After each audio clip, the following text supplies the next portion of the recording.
to the Soviet Union. It does seem to be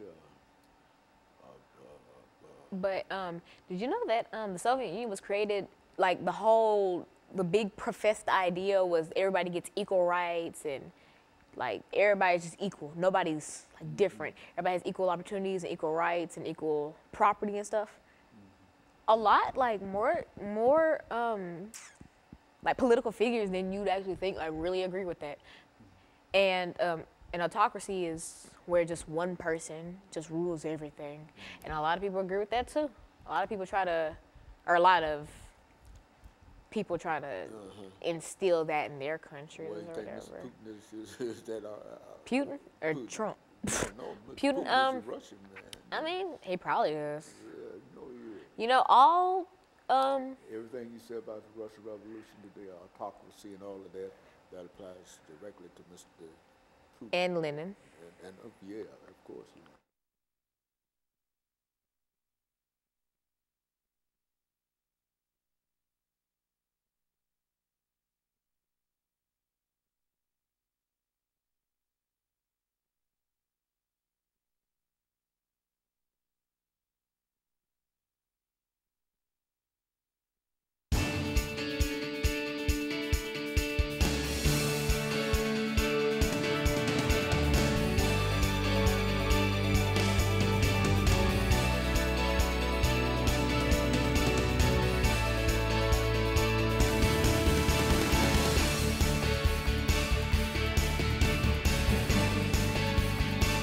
Thank you and welcome to the show today. The topic today is the Russian Revolution. And we're fortunate to have with us to talk about the Russian Revolution, Alana McLaughlin. And of course, Alana, let me welcome you to the show this morning and to tell you how delighted we are to have you with us. You've not been with us on a number of occasions, but nevertheless you are with us today. And you have selected a very, very unusual topic today, dealing with the Russian Revolution. Before we get started in the topic, Alana, let's see if we can have you to give us some information about your background, your education, and some of the things that were important in terms of bringing you to us this morning.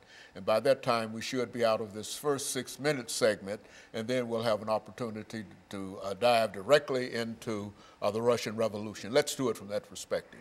Well, as you previously stated, my name is Alana McLaughlin. I am a freshman at the Nashville School of the Arts. I play trumpet. And what really brought me here was my love for history and talking about topics that a lot of people don't know about. Like the Russian Revolution, people know of it, but people don't really know about it. Mm-hmm. And so that's my main purpose here today, to shed light on a topic that is kind of important. And, well, all historical events are important because they tie into our modern daily life in some way, shape, or form. But about me, I'm Alana McLaughlin. I am very involved in sports. Like I said, I play trumpet. I am in marching band. I cheerlead, etc. Just things like that. And that's about it. But school comes before everything. And I'm really more of an academic-based person.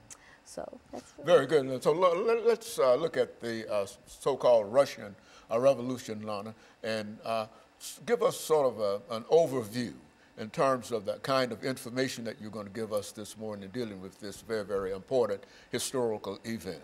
Well, the overview of the Russian Revolution is really just the big name for two sets of revolutions. And these two revolutions kind of work together to tear down the Tsarist autocracy. And now, if you're not familiar with that, it's a type of democracy or whatever. And it's a type that basically means one person rules everything. So they rule government, they rule the people, just one big leader. If you look back in history, there were lots of forms, well, attempted forms of autocracy. Say Hitler and the Jews, he tried to kind of run everything with him just being the sole leader, not really having a government, just him. Lots of dictators try to instill an autocracy, but a lot of times it doesn't work. But as I was saying, the Russian Revolution is just a big name for that. And see, once the Russian Revolution occurred in 1917, this overthrew that autocracy that I mentioned, and this was the beginning of the Soviet Union, which would come to play in 1922. Why don't you tell us something about how this overthrowing of this autocracy came about? What was an autocracy, and what was the name of the basic kind of thing that upheld the whole Russian situation up until that time? Well, what upheld the Russian people was the fact that none of them had rebelled up until this revolution, this rebellion. They all sat and kind of tolerated this autocracy, this one person trying to instill beliefs and views that the Russian people didn't necessarily agree with. But they let this pass by until certain people stood up and tried to break down this barrier. And these people can be seen as the equivalent of like civil rights leaders for African Americans.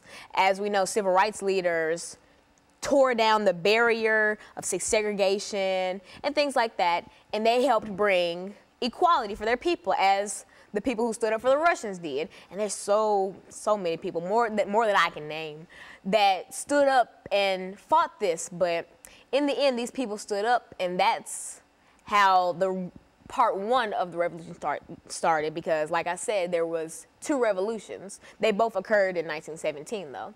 And the Russian Revolution is just a big overview of those two revolutions. Okay, and so what we'll do, we'll take our first commercial break in a few seconds, Lana, and then we'll have an opportunity to come back and to deal with the second part of the Russian Revolution. And so essentially, you're saying that the revolution started in 1917, almost immediately after what we generally call the First World War. Yes. As a matter of fact, it was a product in a real sense of Russia's participation in the First World War. And after that war was over, then we get into that first revolution in the Russian Revolution. Coming primarily because of all of the destruction that occurred during the war in Russia itself. And so what we'll do, we'll take our first commercial, and we'll be back with our audience following this very, very short commercial break.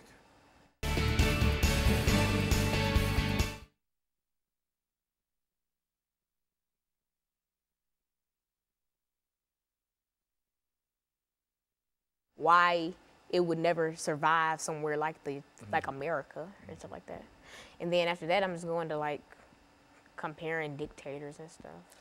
Okay, well, you let me know. Are you just going to start comparing? I'll just follow you. All right.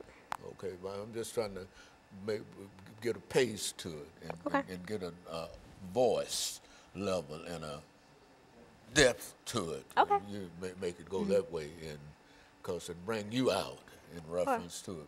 And so when we come back, I'll announce what we're dealing with, and then you can start again where you please. And we've got 8 minutes, and you deal with this however you wish to. And if at some point